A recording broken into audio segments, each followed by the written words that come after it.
Bonjour à toutes et à tous. On peut dire que c'est déjà Noël, hein. Alors, qu'est-ce qu'on va voir aujourd'hui? L'objectif est d'utiliser l'Ukraine pour faire sortir l'argent des États-Unis et de l'Europe et de le remettre entre les mains d'une élite transnationale, le BlackRock. L'objectif est une guerre sans fin, pas une guerre réussie. Ok, mais ça n'a absolument rien à voir avec l'esprit de Noël. Vous vous êtes encore trompé d'image, les gars, hein. Ah bah voilà, c'est ça que veulent les hommes pour Noël. Mais t'es qui, toi? Salut, coucou, tu vas bien? Ah, il y a Iggy Pop qui vient nous passer un petit message de Noël. Et je pense que le message est assez clair, n'est-ce pas? Alors, Jésus vous rappelle que si vous ne péchez pas, il est mort pour rien. C'est une façon de voir les choses. Vous savez ce qu'il vous reste à faire. Ah, j'ai retrouvé une image en lien avec ce que je vous disais hier et que certains d'entre vous n'ont pas apprécié. Bon, qui c'est qui va en bas cette fois pour leur expliquer encore une fois? Toi ou moi? Bouddha n'était pas bouddhiste, Jésus n'était pas chrétien, Mohammed n'était pas musulman. C'étaient des professeurs de l'amour qui ont enseigné l'amour. L'amour était leur religion. Alors oui, je sais que quelques-uns d'entre vous vont encore chouiner, mais je commence à en avoir l'habitude. Et n'oublions pas l'audace et l'ironie des gens qui célèbrent la naissance d'un enfant de couleur en Palestine, alors que des enfants y sont systématiquement massacrés avec l'argent de leurs impôts. Un enfant de couleur? Il y a encore une information qui a dû m'échapper quelque part. En même temps, comme on disait dans notre vidéo d'hier, plus rien ne nous surprend avec tous les mensonges, toutes les informations qui ont été faussées. Ah, dans le nouveau film Hérétique, justement, il parle du fait qu'il y avait une vingtaine de religions qui avaient tous des divinités qui étaient nées de maman vierge, qui avaient une douzaine de disciples, qui étaient nés un 25 décembre. Bref, tous ces chiffres se retrouvent dans plein d'endroits. Mais on retrouvait ça également dans ce documentaire qui s'appelait Zeitgeist, hein. Vous vous souvenez de ce documentaire en 5 parties? La première parlait justement des religions, la deuxième parlait du 11 septembre, bref.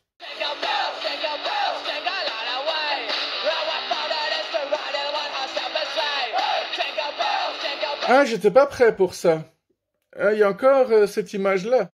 Lorsque vous êtes mort à l'intérieur, mais que c'est quand même Noël. Alors, hier, j'ai eu une visite assez spéciale sur ma chaîne de quelqu'un qui a commencé par m'envoyer ça. Pourriez-vous faire la même vidéo pour les fêtes de l'islam, juste pour voir, car je vous trouve odieux, justement. Et là, je me suis dit, ah cool, quelqu'un qui m'apporte de l'inspiration, quelqu'un sur qui je pourrais taper dans ma vidéo de demain. Mais je me suis aussi mis pas mal à cogiter et à réfléchir, parce que déjà, je me suis dit, ok, direct, parce qu'il y a... Bon, je vais arrêter les sons là-bas. Ouais, ça me gonfle un peu. Je sais pas si vous entendez tous ces cling, cling. J'arrête pas de recevoir des messages, en fait. Alors, je disais que, déjà, parce que je m'appelle Bibo le Habib, il s'est direct dit, le mec est musulman, donc je vais montrer ma colère face à sa colère contre Noël. Et le fait est que, déjà, je ne suis pas musulman, et deuxièmement, je ne connais pas vraiment en fait les fêtes islamiques. Là, je me suis permis de montrer son pseudo parce que de toute manière, entre-temps, il l'a changé et en plus, il a retiré son commentaire. Il est allé sur d'autres de mes vidéos, il a repéré des moments intéressants et il a mis à quelle minutes et secondes se trouve le truc intéressant que je dis, dont le fait que je disais justement du bien de Noël dans une autre vidéo, mais les gens qui viennent sur ma chaîne, souvent ils sont peut-être un peu perdus, ils se disent mais est-ce que ce gars il est sérieux? Pourquoi il a des perruques? Pourquoi il joue plusieurs personnages? Qu'est-ce qu'il veut réellement dire? C'est vrai que c'est pas évident de s'y retrouver parce que je pars tellement dans tous les sens, des fois je critique un groupe de personnes et le lendemain je vais critiquer le groupe opposé. Il m'arrive aussi de dire du bien de gens dont j'avais critiqué une semaine auparavant, mais tout ça, c'est du travail artistique. Ça ne veut pas dire que je suis bipolaire ou borderline. Je pourrais dire du bien de tout le monde, tout comme j'adore dire du mal de tout le monde. Alors, je vais pas trop traîner là-dessus, mais il m'a aussi envoyé une vidéo dans laquelle un mec disait que il y a des youtubeurs qui arrêtent pas de faire des gestes de la main, un peu pour combler le vide de leurs propos. J'ai trouvé ça assez drôle parce que je fais certainement partie de cette catégorie de personnes aux yeux de certains individus. Malheureusement, il a aussi retiré ce commentaire, donc je vais quand même vous mettre cette vidéo dans les descriptions, juste pour rigoler encore un peu plus. Vous me direz ce que vous en pensez, mais vous n'êtes pas obligé. Mais ce qui est marrant, c'est que dans cette même vidéo, le gars critiquait également les personnes qui postent quelque chose, mais qui retirent quelque temps plus tard. C'est fou, ces personnes qui n'assument pas, parce que si t'écris une connerie, bah t'assumes. Voilà. Tu sais que je t'aime, bébé. Encore un truc qui n'a rien à voir avec Noël, il faut vraiment que je parle au monteur, hein, tout à l'heure. Tu sais que je t'aime bébé. Tu sais que je t'aime bébé, je sais que je t'aime bébé. C'est joli. Ça rappelle évidemment les inconnus et le c'est toi que je t'aime. Bon, qu'est-ce que vous allez offrir à vos proches? J'ai repéré ces quelques livres l'autre jour. Les livres sur les animaux. C'est toujours sympa, hein. Fascinants animaux. 300 faits extraordinaires à découvrir. Pareil pour les dinosaures, hein. C'est toujours un truc qui fait facilement plaisir, surtout si on est vraiment fan de ces reptiles géants. Mylène Farmer, c'est autre chose, vous êtes peut-être pas tous dingues d'elle.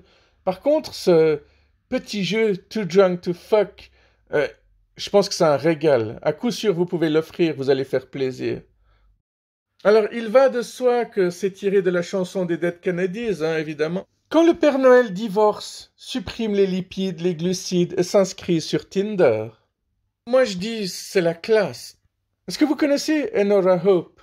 Si jamais c'est elle, elle fait des vidéos de science-fiction. Elle a dit la magie d'Internet c'est de toucher plein de gens sans être projeté en salle. Et je trouve ça très chouette parce que c'est très vrai. Elon Musk a essayé de me contacter pour m'offrir un cadeau et plein d'argent. Donc, il va de soi que je lui ai répondu ceci. Et au cas où il n'aurait pas compris, je lui ai aussi envoyé cela. Non, mais c'est vrai, quoi. Déjà qu'il fait mumuse avec ses drones au-dessus de l'Amérique en ce moment.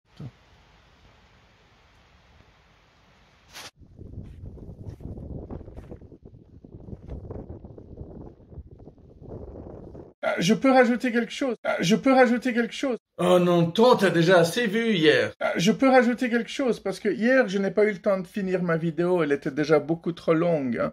T'écoutes jamais ce qu'on te dit, hein. Alors, je voulais conclure en disant Noël, parce que nous pensons que nous devons répondre aux attentes de tout le monde. Nous pensons que nous devons offrir le cadeau parfait, cuisiner le repas parfait, organiser l'événement parfait. Alors nous pensons hein, que nous devons nous réunir en famille pour satisfaire les désirs des autres membres de la famille, alors que nous passons du temps avec des gens que nous n'aimons pas, qui nous causent des problèmes, qui sont toxiques, et nous restons assis à ruminer en regardant l'oncle Joe se saouler, la tante Margaret toucher avec ses doigts sales, en train de pincer les joues de tous les enfants, votre grand frère qui se déchaîne sur ses opinions politiques, votre nièce toxicomane dont tout le monde pense qu'elle devrait être invitée parce qu'après tout, elle fait partie de la famille, hein. Nous ne disons pas simplement non à tous ces déclencheurs. Nous n'avons pas la force de dire non. Nous disons oui, nous faisons la grimace et nous supportons le malheur et parce que nous sommes malheureux, nous rendons l'événement encore plus tragique.